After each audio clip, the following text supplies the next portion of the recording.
Hi friends, welcome to millet recipes Tamil. இன்றைக்கி நம்ம வீடியோவில் சாம்பார் சாதம் ரெசிபி தான் பார்க்க போகிறோம். இது வந்து நல்லா கெட்டியாக அப்புறமா நல்லா குலைவாக ரெண்டு டைப்புமே எப்படி பண்ணுறது அப்படின்னு சொல்லி உங்கள் கூட இந்த வீடியோவில் நான் ஷேர் பண்ணியிருக்கேன். ஹோட்டல் சுவையில் இருக்கும், கண்டிப்பாக ஒரு முறை ட்ரை பண்ணி பாருங்கள். அதுக்கு ஃபஸ்ட் ஒரு கடாயில் கொஞ்சமாக ஆயில் ஆட் பண்ணிவிட்டு தாளிசம்காக கடுகு, வெந்தயம், 1/4 டேபிள் ஸ்பூன் வெந்தயம் எடுத்திருக்கேன், 1 டேபிள் ஸ்பூன் கடுகு, 2 பச்சை மிளகா, 2 வத்தல் சேர்த்துக்கோங்க.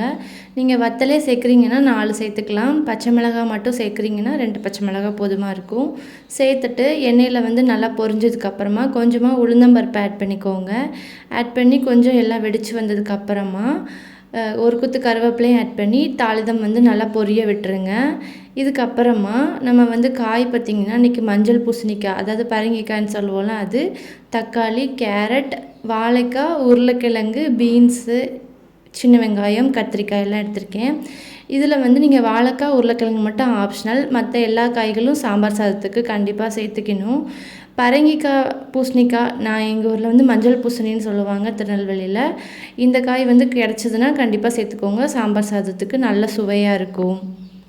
இதுக்கப்புறமா பார்த்திங்கன்னா ஃபஸ்ட்டு சின்ன வெங்காயம் மட்டும் ஆட் பண்ணி கொஞ்சமாக வதக்கி எடுத்துக்கணும் இந்த அளவுக்கு. இதுக்கப்புறம் தக்காளி வந்து சேர்த்துக்கணும். சேர்த்து அதையும் நல்லா வதக்கி எடுத்துக்கோங்க. தக்காளியும் சின்ன வெங்காயம் வதக்குனதுக்கு அப்புறமேட்டுக்கு தான் நம்ம மற்ற காய்கறிகள்லாம் ஆட் பண்ணணும். ஏன்னா தக்காளியும் சின்ன வெங்காயமும் நல்லா குழஞ்சி போயிடும் சாம்பார் சாதத்தில். மற்ற காய்கறிகள்லாம் உங்களுக்கு வந்து தெரிகிற அளவுக்கு இருக்கும். அப்புறமா மசாலாஸ் வந்து ஆட் பண்ணிக்கணும். 1 டேபிள் ஸ்பூன் மல்லித்தூள், 1 டேபிள் ஸ்பூன் வத்தல் பொடி, மிளகாத்தூள் சொல்லுவோம்ல அது, அப்புறமா சாம்பார் தூள் வந்து 1 டேபிள் ஸ்பூன். இந்த 3 மசாலா போதும். 1/4 டேபிள் ஸ்பூன் அளவுக்கு மஞ்சத்தூள் ஆட் பண்ணிக்கோங்க. வந்து கண்டிப்பாக சேர்த்திங்கன்னா தான் ஹோட்டலில் இருக்கிற அளவுக்கு கலர் கிடைக்கும், அதனால் மஞ்சத்தூள் சேர்த்துக்கோங்க. புளி வந்து இந்த அளவுக்கு நான் வந்து ஒரு 20 நிமிஷம் ஊற வச்சுட்டு கரைச்சி வச்சுருக்கேன். அதை ஆட் பண்ணிவிட்டு 1 டம்ளர் அளவுக்கு தண்ணியும் ஆட் பண்ணிவிட்டு உப்பும் தேவையான அளவு சேர்த்துக்கணும். எல்லாம் நல்லா மிக்ஸ் ஆகிற அளவுக்கு மசாலா, உப்பு எல்லாம் நல்லா கரையிற அளவுக்கு கலந்து விட்டுக்கோங்க. ஒரு 5 நிமிஷம் கைவிடாமல் கலந்துட்டிங்கன்னா எல்லாம் கரைஞ்சி வந்துடும். இதுக்கப்புறமா இது கொதிக்கட்டும்.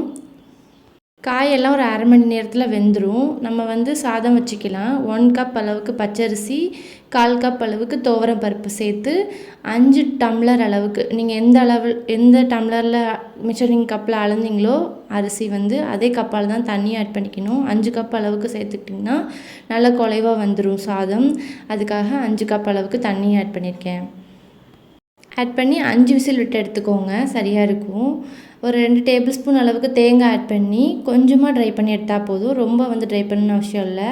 சாதம் பாருங்கள், ஒரு 4 விசிலில் இந்த அளவுக்கு குழஞ்சி வந்துடும். தண்ணி வந்து நிறையா வச்சுருக்கிறதுனால நீங்கள் ஒரு 3-4 விசில் மட்டும் விட்டு எடுக்கும்போது இந்த அளவுக்கு குழஞ்சி வந்துடும். ஒரு 2-3 முறை மட்டும் கரண்டியை வச்சு இது போல் கிண்டி விட்டுக்கோங்க. ரொம்ப போட்டு கிண்டிகிட்டே இருந்தீங்கன்னா சாதம் கெட்டியாக ஆரம்பிச்சிடும். எடுத்து விட்டுட்டு சாதம், பருப்பெல்லாம் நம்ம வந்து வேக வச்சுருந்தோம்ல காய், சாம்பார், அதை வந்து நம்ம இது கூட இந்த ஸ்டேஜில் வந்து ஆட் பண்ணிக்கணும்.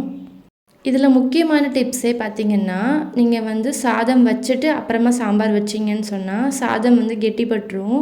அதனால் சாம்பார் வந்து பாதி நிமிஷத்துக்கு வந்து நீங்கள் ஃபுல்லாகவே கொதிக்க வச்சுட்டு தான் சாதம் வைக்க ஸ்டார்ட் பண்ணணும்.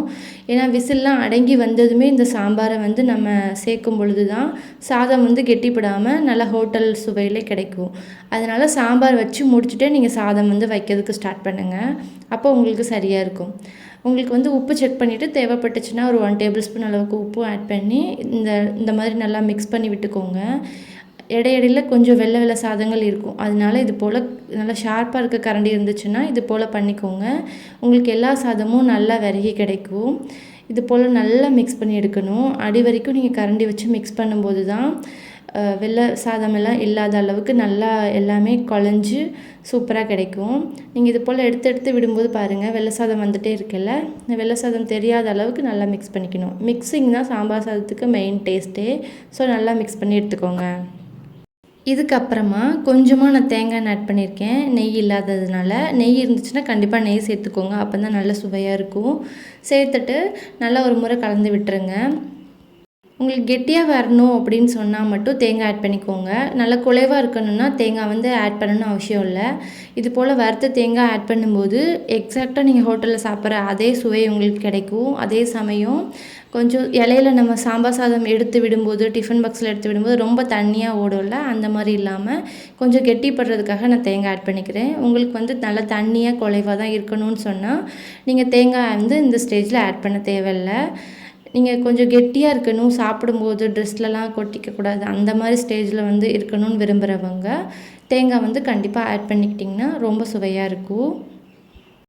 அதாவது உங்களுக்கு வந்து ஒரு 2-3 மணி நேரம் கழிச்சும் இதே அளவுக்கு குழைவாக இருக்கணும்னு சொன்னால் நீங்கள் தேங்காய் வந்து ஆட் பண்ணக்கூடாது. தேங்காய் ஆட் பண்ணும்போது அதில் உள்ள ஈரத்தன்மையெல்லாம் உறிஞ்சிட்டு சாம்பார் சாதம் வந்து நல்லா கெட்டியாகிடும். அதுக்காக தான் சேர்த்துக்கிறோம். குழைவாக இருக்கணுன்றவங்க தேங்காய் பூ மட்டும் ஸ்கிப் பண்ணிவிடுங்க.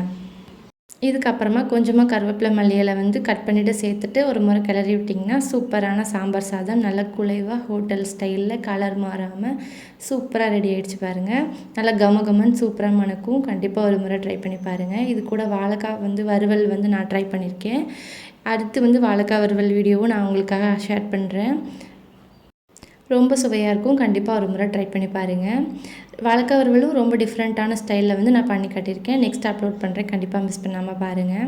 சாம்பார் சாதம் இந்த அளவுக்கு கொஞ்சம் நேரம் கழித்து கெட்டிப்பட ஆரம்பிச்சிருச்சு அப்படின்னா ஹாட் வாட்டர் இருக்குல்ல, ஒரு 1/4 கப் அளவுக்கு வந்து சேர்த்துக்கோங்க. நல்லா கொதிக்கிற தண்ணியாக இருக்கணும். நீங்கள் சாதம்லாம் வடிக்கிறதுக்கு சேர்ப்பீங்களா, அந்த அளவுக்கு சூடு இருக்கணும் தண்ணியில். அந்த மாதிரி இருக்கிற ஹாட் வாட்டரை நீங்கள் ஆட் பண்ணிவிட்டு மிக்ஸ் பண்ணிங்கன்னு சொன்னால் உங்களுக்கு டேஸ்ட் எதுவும் மாறாமல் கிடைக்கும். பச்சை தண்ணி ஆட் பண்ணிட்டீங்கன்னு சொன்னால் சுவை மாறிடும். கண்டிப்பாக ஹாட் வாட்டரை மிக்ஸ் பண்ணிவிட்டு நீங்கள் ட்ரை பண்ணி பாருங்கள். நல்ல குழைவாக இருக்கும். அப்புறமா நாளைக்கு வாழைக்காய் வறுவல் வீடியோவும் நம்ம சேனலில் வரப்போகுது. கண்டிப்பாக மிஸ் பண்ணாமல் பாருங்கள். ஓகே ஃப்ரெண்ட்ஸ், இன்றைக்கி நம்ம செஞ்சு காட்டியிருக்க இந்த சாம்பார் ரெசிபி உங்கள் எல்லாேருக்கும் பிடிச்சிருக்குன்னு கண்டிப்பாக நம்புகிறேன். பிடிச்சிருந்தா லைக் பண்ணுங்கள், சப்ஸ்கிரைப் பண்ணுங்கள் புதுசாக பார்க்குறவங்க, அண்ட் மறக்காமல் பெல் ஐக்கானை கிளிக் பண்ணிக்கோங்க. தேங்க்ஸ் ஃபார் வாட்சிங்.